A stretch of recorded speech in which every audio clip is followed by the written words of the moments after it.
The Trump campaign claims it's been hacked by the Iranians. But is this just part of a larger Iranian plan to disrupt American elections and pit Americans against one another?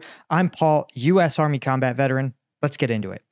Okay, so this is a pretty crazy story.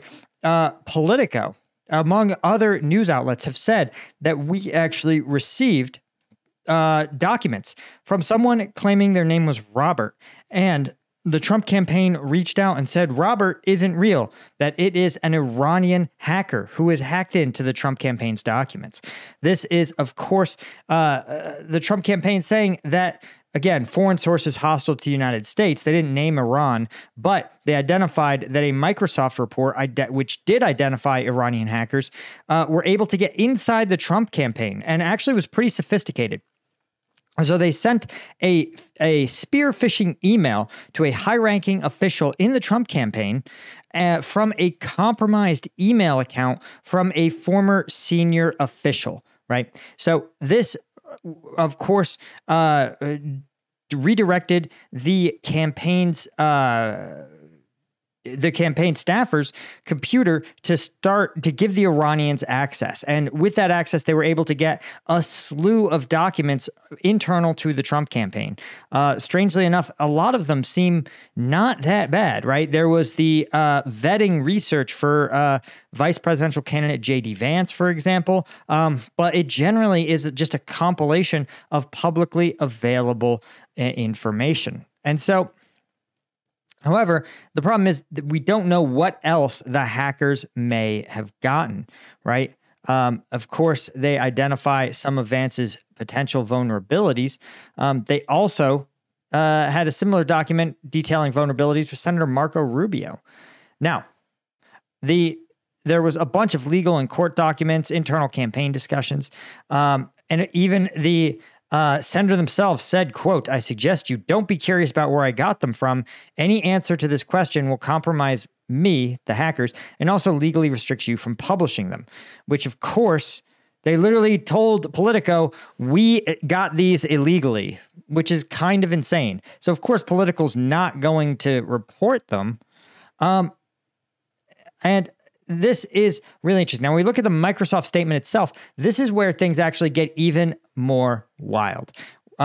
But before we talk about that, of course, I did want to mention that if you feel like you need to get ahead, you don't need to resort to hacking your opponent's electronic systems. That's illegal. But you know what's not illegal? Strike gum. Strike gum has 90 milligrams of caffeine in every single piece, 100 milligrams alpha GPC, no sugar. This little piece contains all the caffeine of an energy drink, but none of the sugar. This was inspired by my time in Afghanistan when I had to carry around military issue energy drinks. And once you've drank an energy drink in 125 degree Afghan heat, the experience really sticks with you. So I was like, we can do better, right? So Strike Gum is made in the USA, just down in Denver, from the guys at Liquid Core.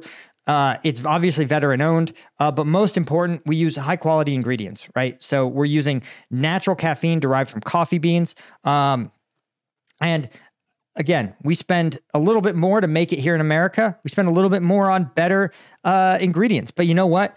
It's a better product, period, full stop. So if you want to check it out, you can go to strikegum.com, check out the 5-pack, 25 piece of gum, the equivalent of 25 energy drinks. And it's perfect because you can throw it, keep one at home, throw one in your glove box, one in your gym bag, and keep one at the office. So wherever you need that sudden burst of energy, you can get it.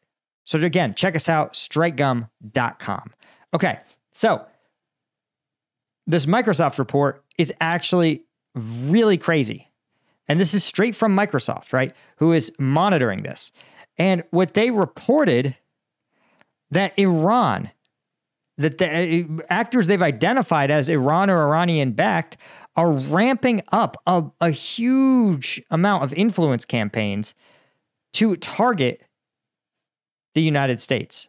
Now, what is Iran looking to do? Well, they discuss 4 different sort of prongs of this Iranian hack attempt. One is launching covert sites, right? News sites that U.S. voters don't realize are Iranian-backed on opposing ends of the political spectrum.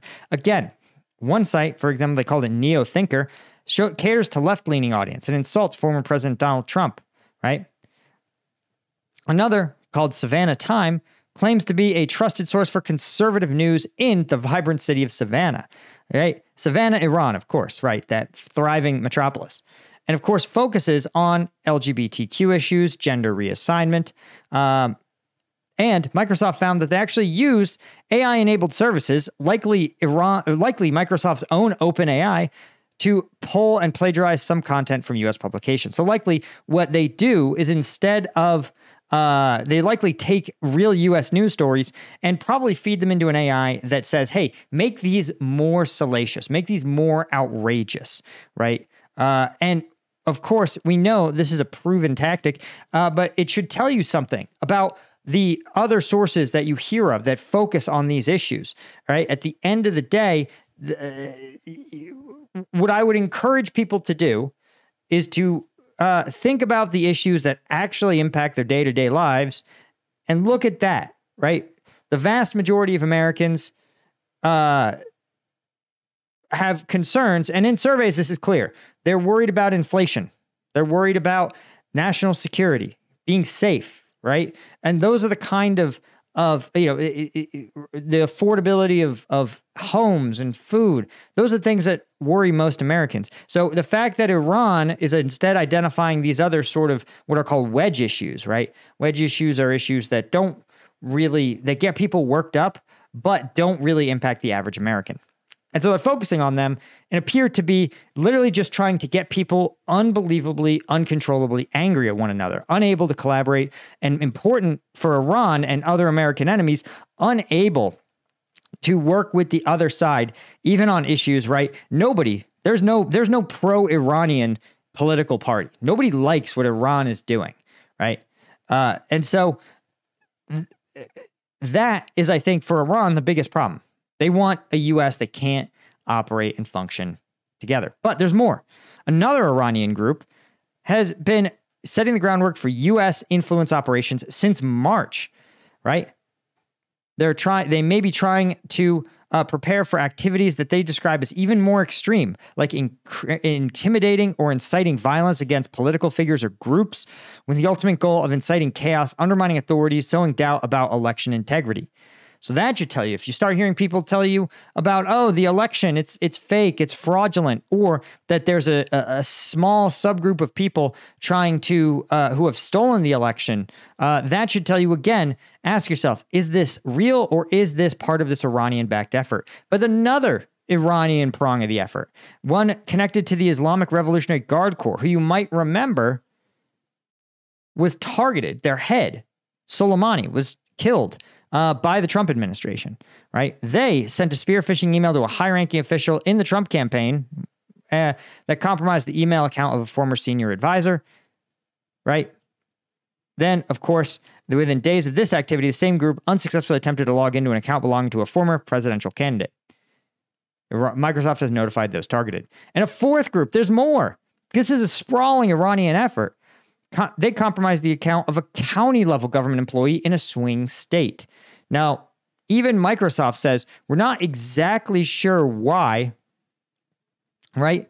But the group's operations have focused on strategic intelligence collection like satellite, defense, health sectors, and some targeting of other U.S. government organizations, often in swing states. So this is, again, likely part of an Iranian effort to cast a wide net. That's what when I see this, I see, the classic, like, pit Americans against each other, exploit their democracy, exploit their commitment to free speech by putting out totally false things, right? And then on the other side, you want to get inside U.S. government networks. And to do that, you cast a wide net. You don't know who you're going to hit. A lot of them may not have tremendous value, but you don't know, right? If you compromise the personal email of, let's say, a county official, maybe 10 years from now, they won't be a county functionary. They could be a state senator, right? They could be a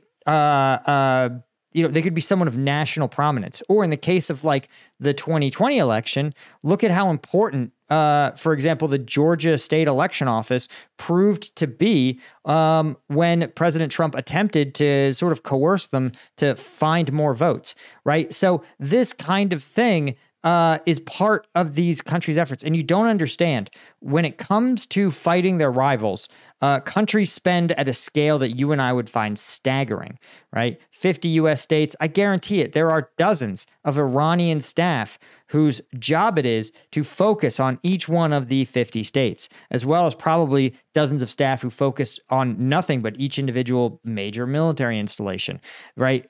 Fighting the United States, compromising them, getting intelligence. You've got to understand, there are whole countries who wake up every single day and think of nothing else. So, stuff to think about. And what's interesting is that the Iranians didn't just send it to Politico, they sent it to the New York Times as well. And this is interesting, right? Very curious. And, again, to the American political system's credit, two Democratic lawmakers with experience on intelligence security committees called for more information about the breach to be released publicly. Eric Swalwell, notable because he himself was at least linked to a Chinese spy operation, tangentially, right, has said that while he considers Trump the, quote, the most despicable person ever to seek office, unquote, that someone who had called for hacking in the past, adds The Guardian, Sowell said, quote, that doesn't mean that America ever tolerates foreign influence, right? Trump may be a dirtbag, according to Congressman Swalwell, but he's our dirtbag, which is an attitude that I think we can all get behind. Even Adam Schiff, someone who's frequently a target of Trump, has come out and said, listen, we need to know more, and you guys need to properly identify the hacking and dumping scheme carried out by Russia, and the Department of Homeland Security needs to act quickly here, right? And of course, he took some more time to fire some shots at Trump, which you have to do in the American political discourse. So, this is a really interesting story. Again, one of the pet peeves of this channel is trying to get you guys to understand the scale and commitment of foreign influence in the United States, about America's enemies, about America's allies, and the incredible efforts they go through to take down the big dog of the global stage, the United States, right? Biggest economy, biggest military. It is worth it for all of them to compromise the United States political system. So stay wary, guys. Anyway, that's all I had. Huge thank you to our Colonel tier members, Bill Collier, Robin Colburn, Gyrus Marning, Eugenia Cuesta, Chris Gorsuch, Francicarius, and AN90. Thanks to our Lieutenant tier members. I could not do this without you guys. Thank you so much, and I'll see you in the next one. Cheers.